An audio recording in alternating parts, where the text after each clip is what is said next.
Hello and welcome to ChinaEconTalk. AI policies. It's not just China and the US. Japan and Korea and Canada too also have development plans of their own. To compare, contrast, and contemplate the future, today we have Dongwoo Kim, project specialist at the Asia Pacific Foundation of Canada on technology policy and former Yenching scholar. Later on the show, we'll also be talking about the latest developments in South Korea-Japan policy, implications for China, as well as Canada-China policy. Dongwoo, welcome to ChinaEconTalk. Thanks for having me. So Dongwoo, before we get deep into AI, would you mind explaining a bit about your background and maybe help folks place your accent? Yeah, so I'm originally from South Korea, as you can tell from my last name, but I grew up in Nicaragua. So I spent close to a decade over there. And then I was in the States for a year, then moved to Canada for my last year of high school.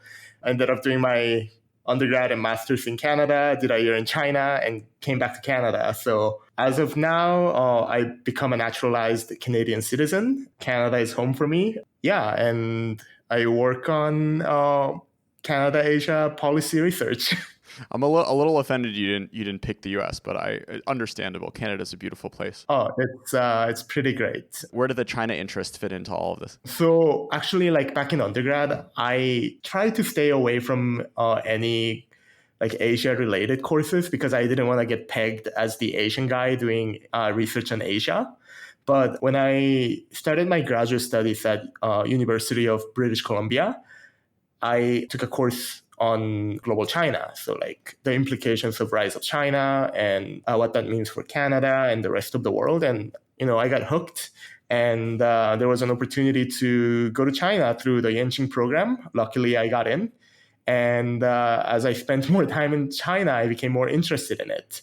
So I applied for a fellowship here at the Asia Pacific Foundation to do further research on Asia policy.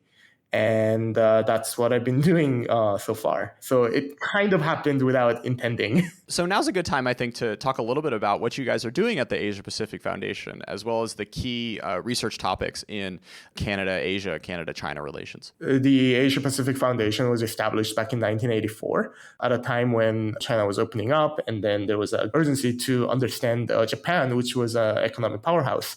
So we were established in order to, provide analysis about the Asian region to Canadian stakeholders.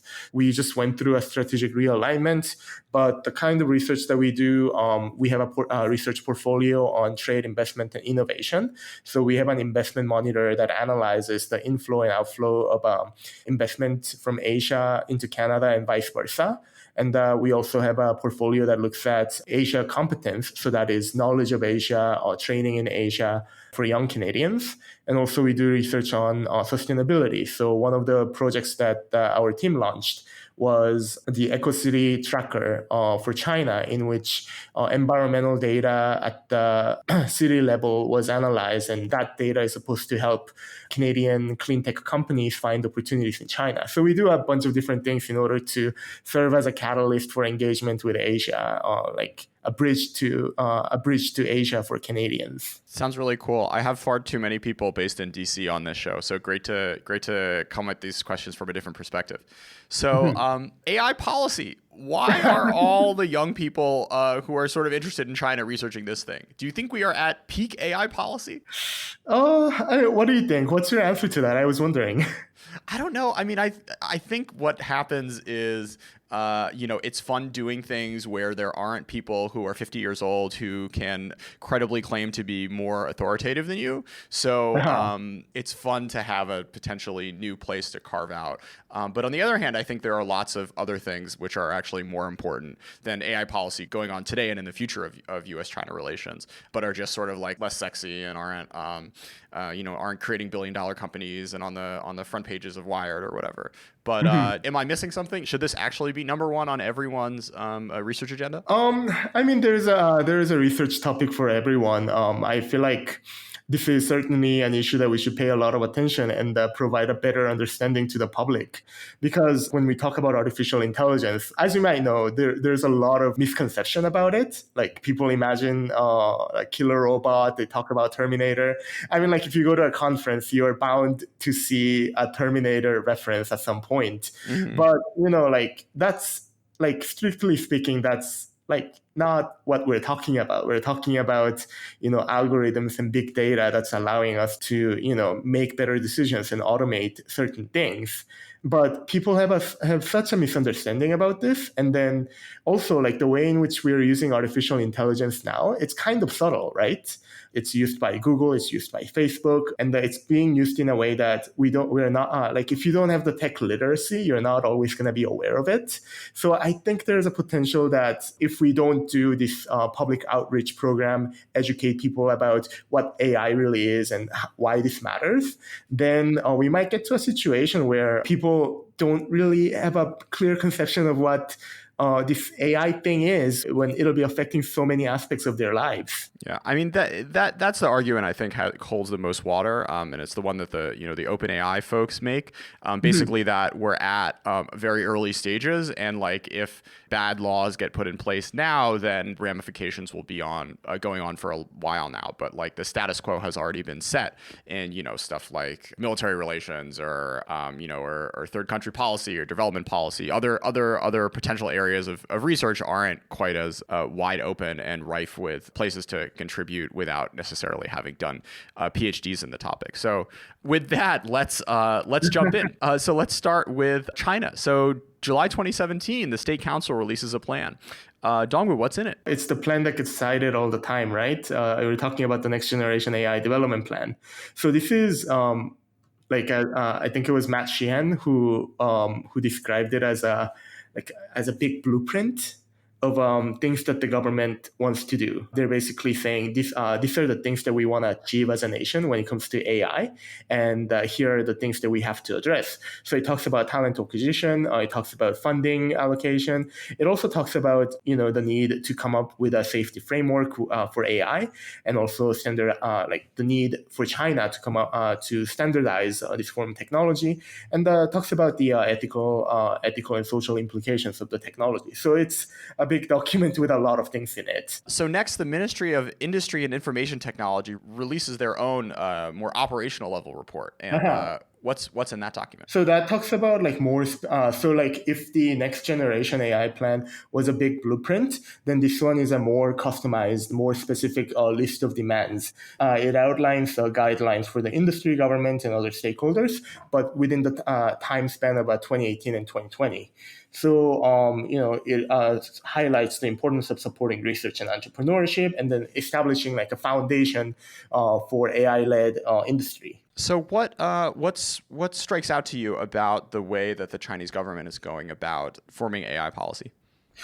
So what I find really interesting about it is that it's not a deviation. This is what the Chinese government has been doing, in terms of their economic development policy. And I feel like it's a continuation, but it works well with AI. It works well given, how big the Chinese market is right now. That's what I find fascinating about the Chinese plan. Why so? Because we're talking about artificial intelligence as if it's artificial intelligence policy as this is a whole new thing, and then the Chinese are doing this thing, and then we're going gaga over here. But then really this is the Chinese government just taking the same approach to governance, to other things that they've worked on before, but to artificial intelligence. What is it copy pasting from, and why do you think it's a good fit for the AI questions? From the things that I've read before. The railroad, Gaotie. What's that in English? High-speed train. Yeah, high-speed train. But then the Chinese government often talks about how they lifted people out of poverty. That's been done through the state, intervening and then working closely with private sector entities and academics in basically. Not so much a planned economy entirely, but then it works in tandem, in partnership with private sectors, in order to catch up to the rest of the world a little faster than a free market would allow them to do. So next up, we have Japan. So what on earth is Society 5.0? It's a vision that reflects both social and economic goals for the Japanese government. So, quote unquote, it's Society 5.0 is a human-centered society that balances economic advancement with the solution of social problems by a system that highly integrates cyberspace and physical space.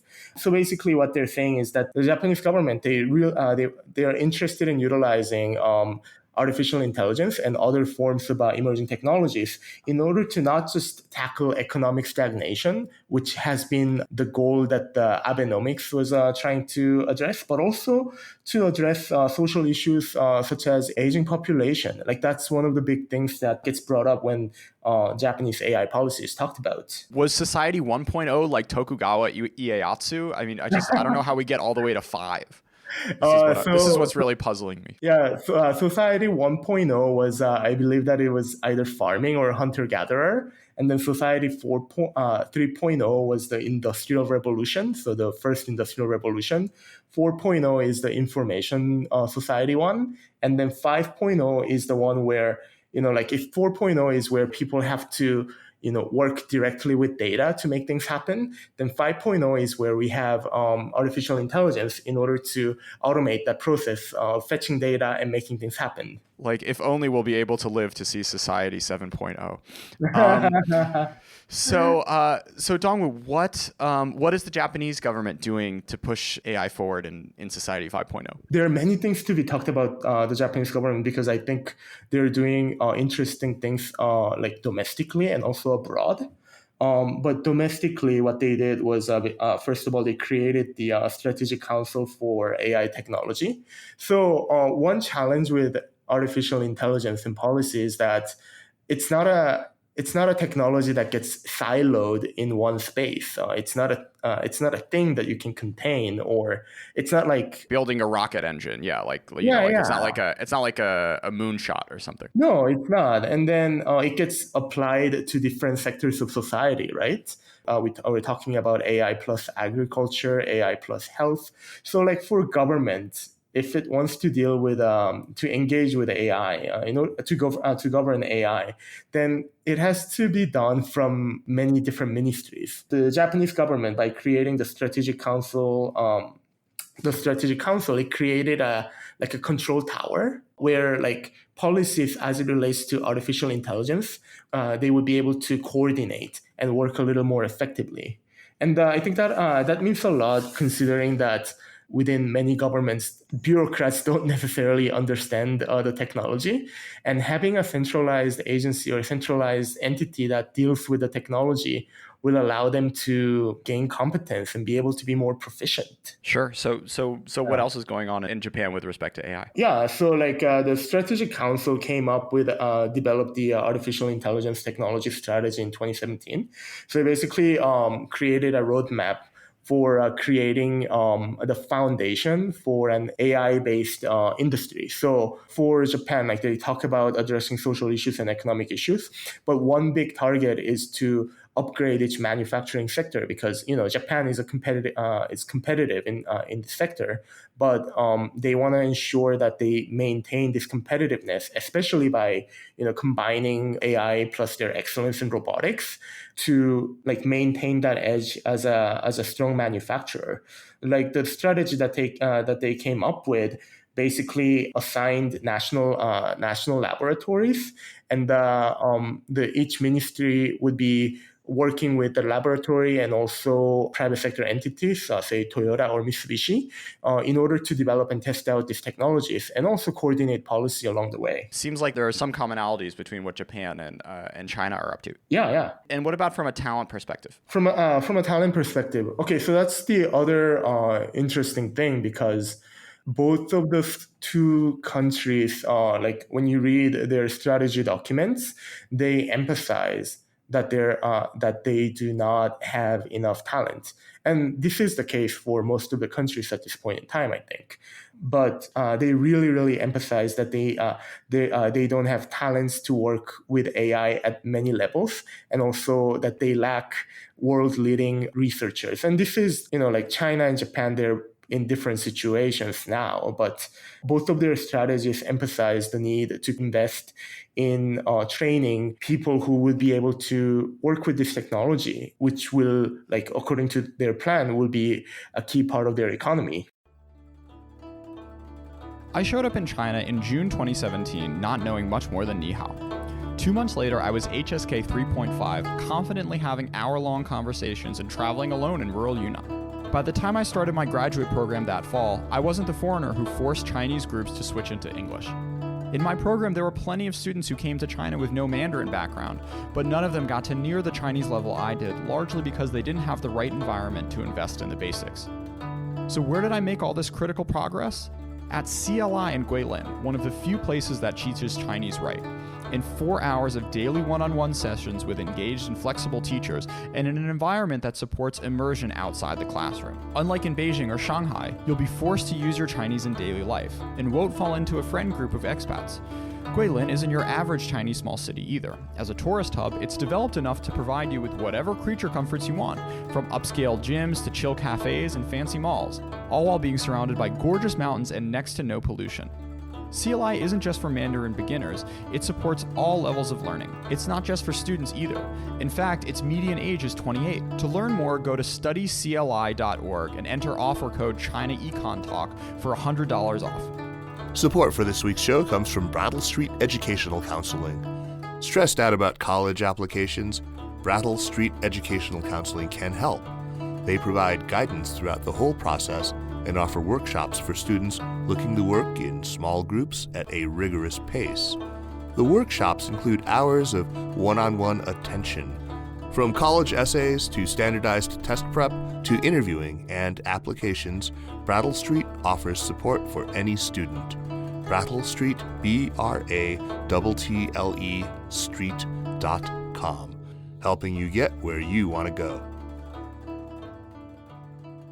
So now we have South Korea. In 2017, they get their own master plan. So what's in it? Yeah, and then so they came up with the mid to long-term master plan in preparation for intelligent information society. But that plan, Korea, it's only 4.0. This is like super lame. No, that's not iKorea. We'll get to iKorea, but then okay. So there was a plan that provided like a 30-year overview of what the Korean government and industry and academia should be doing on artificial intelligence. But then, as you may know, the government got replaced halfway through 2017. If you remember, President Park was impeached, and a new president came into power, and then. So the 30-year plan lasted 6 months. I mean, like the ideas in the plan kind of stayed, but then the ministry changed. It ended up changing its name. So from Ministry of Science, ICT, and Future Planning, it became Ministry of Science and ICT. But like President Moon, looking at what's happening around the world and looking at the Korean economy, like he decided to commit to promoting artificial intelligence research and development and deployment in Korea by creating an organization called the Presidential Committee on the Fourth Industrial Revolution. Okay, and what's the importance of that? So I feel like this is such an interesting body because so this one has 25 members. 5 of them are ministers, like the Japanese strategy, where the council is working as a control tower. The committee has ministers from Ministry of Strategy and Finance, Ministry of Small, Medium Enterprises and Startups, Ministry of Interior and Safety, Ministry of Employment and Labor, and Ministry of Health and Welfare. This committee will bring in these ministers, but also, besides the 5 ministers, the 20 other members are members of civil society and private sector. And it is chaired by a CEO of a computing company. I think this presents an interesting model for governing a technology like artificial intelligence. So a much higher level of private sector influence and cooperation than what's currently going on in Japan and China? It's a different dynamic, but it's more out there. Like it's something that the government has been promoting quite overtly. And they're promoting it as, like the South Korea's attempt to develop social consensus on how we should be using technologies like artificial intelligence. So now let's come to iKorea 4.0. Yeah, so 4.0 refers to Fourth Industrial Revolution, but also I points to intelligence, innovation, inclusiveness, and interaction. And I feel like the reference to the Fourth Industrial Revolution is is interesting to me because it's a language that is getting used a lot in Asia, like Fourth Industrial Revolution, but not as much as it does out in the West. And when I spoke about this with people in Korea, they were saying, there is an anxiety in Asia about missing out on another industrial revolution. Because in the Asian historiography, the first industrial revolution was the moment when, the West started to move ahead and when Asia started to fall behind. And that led to, like in case of Korea, it led to colonization. For China, 100 years of humiliation. And Japan also has its inferiority complex when it comes to dealing with the world outside of Asia. Like during the World War II period, their whole thing was transcend that kind of inferiority. So there is an element of anxiety about that historical fact that we missed out on the first thing, so we better not miss out on the next one. Sure. I mean, that's super interesting, but I think also leads into my earlier point about peak AI policy. If we're worried about missing out on the Industrial Revolution because of like one of the many potential, of the 20 potential technologies that could change the world over the next 30 years, I don't know. Yeah. I'm not bought in, but the idea that great divergence anxieties are feeding into East Asian AI policy, I think is a super fascinating one. Yeah, and then I was a history major too, and then I have an anxiety about bringing this kind of broad interpretation. But like in my conversations with everyone in China, Japan, and South Korea, the language of catching up just came up over and over again. Like catching up vis-a-vis who? Like, who are we competing against? And then when you look at the Chinese, next generation AI development plan, it talks about becoming number 1. And the South Korean plan talks about becoming number 4. But, seriously, like, what ranking are we talking about? That element of anxiety is definitely there, and an argument could be made. The whole reason the Great Leap Forward started, right, was because Mao decided that he wanted to catch up to British steel production, and it was this big anxiety from a relative economic standpoint. So to see those sort of like deep psychological worries being played out in 2019 on something that seems pretty emotionless, right? AI policy is super interesting and super depressing, I think. It is really depressing. And then you know what, like, and one of the conclusions that I make that I've made through the report is that this is seen as a national project by all of them. Like ultimately, this is seen AI. However, like I'm not a person who believes that there like an AI race is a good thing, or that we can objectively like measure a country's AI capacity and compare like next to each other. It's a very different type of technology, but all of these countries, the 3 countries here, they're looking at artificial intelligence as a national project. It's a continuation of development, like the developmental state attitude. It is a super weird paradigm because, like, at the end of the day, it's not something where you can say, oh, I have like 100 missiles. I have like 100 AIs and China only has 60. So then we're going to have like AI primacy or whatever. I mean, they're just algorithms that you can apply in lots of different situations. And so much of the research is public, and the best research that's going on in the world is in private companies that aren't necessarily connected to governments, and sort of the governments are trying to apply it in their own ways. But the idea that this is, something that people, that the same mindset that's used to like build up steel production or nuclear missile capability is now being thrown into something that has such different dynamics. I'm actually getting more and more convinced that the world does need better AI policy. I think you've turned my head around. If the dynamics of catch up and national competition are so present, maybe we do need more 20 and 30 somethings telling folks that this maybe isn't necessarily the right way to the right path to go down. So let's come now to Canada, a dark horse AI powerhouse, you argue. Well, that's not the language that I used in my report, but sure, yeah. When it comes to AI, it's a fascinating place. Is the new like OVO album gonna have some like AI produced beat or something? I don't know. That's not nice. I love Canada. I really do. I mean, like. Oh man, this is such an American. You're definitely an American. Yeah, so in all seriousness, Canada is an exciting place for AI because, as you may have heard, there were periods of AI winters where, like AI was seen as a technology that's okay, like it sounds cool in theory, but there's not enough data, and then the computing power. Like we're not there as to be able to realize these theories of artificial intelligence. So, like AI research funding was getting cut all over the world and the discipline really suffered.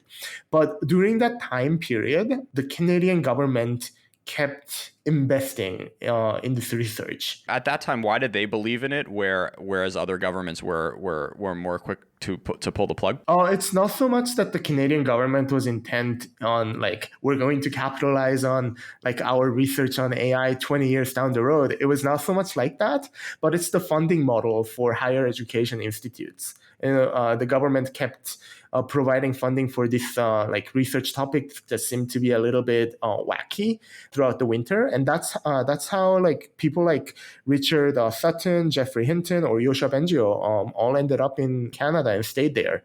Like Richard Sutton, he's an American. And now he's based at the University of Alberta in Edmonton. And, he's known as one of the founders of reinforcement learning. And, DeepMind, which created AlphaGo, has an office in Edmonton. Have you ever heard of Edmonton before? Yeah, Edmonton Oilers. Come on. Oh yeah, you watch hockey. Okay, yeah. So that's my Canadian hometown. But University of Alberta is ranked number 3 after Tsinghua and Carnegie Mellon on artificial intelligence in like the CS rankings. So and people like Richard Sutton is leading the team within that organization. And also, like folks like Jeffrey Hinton and Yoshua Bengio, those are them and Yann LeCun, so the Facebook guy. 3 of them just got the Turing Award, which is like the Nobel Prize for computing science. And they're seen as the founders, the biggest contributors about deep learning, which is like one of the hottest machine learning technologies now. So because of that early investment, we have all of these world-class, like literally world-class researchers here in Canada. And, they keep attracting top students into their programs. So the Canadian government realized that AI could really provide an advantage for the Canadian economy and attract a lot of talented people. So they decided to invest $125 million in a national strategy for AI. Right now, we see not just students coming to Canada, but major companies like Amazon and Google setting up their shops in cities like Edmonton, Montreal, and Toronto. And also at the foundation, we track investment flows from Asia. And we attracted $580 million worth of investments for AI, specifically from companies like Samsung, LG, Didi, Mahindra, and Fujitsu between 2017 and 2018. So like this is really becoming an area of interest for Asian investors, and especially combining with the concern over the lack of talent. Asian companies and Asian governments, they're trying to access the talent that they lack by establishing research centers here in Canada. Sure. Let's now turn to AI principles. And you have a really nice table comparing China, Canada, Japan, and South Korea and what they think about the main sort of ethical questions that come along with the development in AI. What were the similarities and differences that stood out to you over the course of this research? So, of course, there will be differences in semantics and the details. But my main takeaway is that they all care about pretty much the same thing when it comes to the technology. It's not like the Chinese are not concerned about the potential malicious uses of AI to breach privacy. Like they do mention that respect for privacy is important. There is a concern for the technology to be used in a responsible way, in a way that benefits people, and that it's centered around well-being of human beings.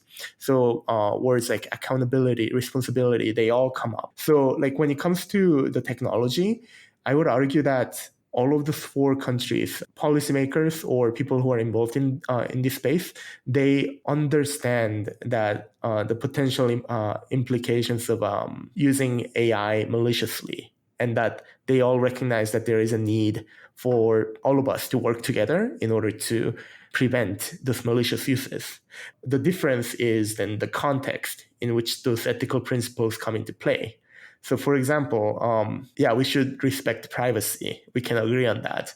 But what does privacy mean in the Chinese context? And what does privacy mean in, like, say, the Canadian context? One of the most fascinating conversations that I had for this research, I was speaking with a philosopher who specializes on like East-West comparative philosophy. He was saying, in the West, we're freaking out about privacy, but we're just handing out our data to private entities. But like, wouldn't you rather give those to government? If our data goes to someone, then we should give it to somebody that we can trust more. But in case of Asia, then there is more trust with government. But in case of the West, we don't trust the government as much. So the context makes the difference, even though maybe we might be saying the same thing in these ethical guidelines. So we've had a number of episodes on this show about the U.S.-China technology tensions and competition. I'm curious for your perspective on what the impacts are to these third countries like South Korea, Japan, and Canada that we've been discussing on this episode. First of all, we need to establish the premise that the trade war, quote unquote, between China and the U.S. is not just trade war, but it's also a political war. It's a tech war. It's an attempt for each country to maintain its edge on its technological superiority, perpetuating that discourse of the AI race, which we agree that's not the best way of framing it. So as I said earlier, this is a national project for Korea and Japan, and also China. And increasingly, given how much of this having talent or having the prestige of being the number one or number four in AI, like how much weight that carries within those national policies, it really suggests that this is becoming a part of international competition. And we see that in the US and China relations as well. Like competition of technological superiority is really highlighted. For Korea and Japan, then they're stuck in a very challenging situation. They're so close to China. When I spoke to people in industry and government in Japan and Korea, they were expressing their anxiety about the rise of the Chinese in general, but also how they would have to compete against them for export, for manufacturing, for their industry. And adding to that is this competition over norms, because China wants to be basically the United States when it comes to internet. They want to set the standards. They want to be able to shape the norms in the international community. So you've had a number of conversations with folks involved in AI in Japan and South Korea. I'm curious how they, what role U.S.-China or the rise of China plays in their mind as they're thinking about these sorts of issues. Overall, there's a lot of anxiety in Japan and Korea that I've spoken with. They're concerned about having to compete with the Chinese, and then also they're such a big part of their trade agenda as well. Like especially in case of South Korea and Japan, because of their proximity, they're economically dependent on China. So like the dynamic around the world becomes really interesting because as the U.S. and China is getting, the tension between the two continues to grow. And then also there's the issue of competition over tech. In case of the United States, it has been trying to limit the growth of the Chinese the Chinese tech industry by explicitly banning export of necessary materials to China on the grounds of national security, as we saw with Huawei and ZTE cases. So, especially I imagine as the tech trade war continues its never-ending grind, Canada continues to look ever better in contrast with what's going on in the U.S. I'm curious if there's been any sort of like ethnic profiling, the sorts of things that you've seen in the U.S. of late, where researchers with an Asian background are feeling less comfortable in their places of work, feeling discriminated against given the current tensions. So not as overt as in the States. I think if anything, the concerns that have materialized are, if there's a funding within Canadian postsecondary institution that is tied to an American partner, then that may compromise their ability to continue working on that research project for Interesting. say a researcher of Chinese ethnicity, but there has been no concrete move to do that here in Canada. And also, but we are hearing some chatters and concerns from anecdotes from post-secondary institutions. So some of the academics are talking. They're talking about, should we continue receiving investment from Huawei? Should we continue working with the Chinese researchers? So those conversations are materializing little by little, but we're not close to how things are in the United States. Dongwoo Kim, thanks for being a part of ChinaEconTalk. Yeah, thank you for having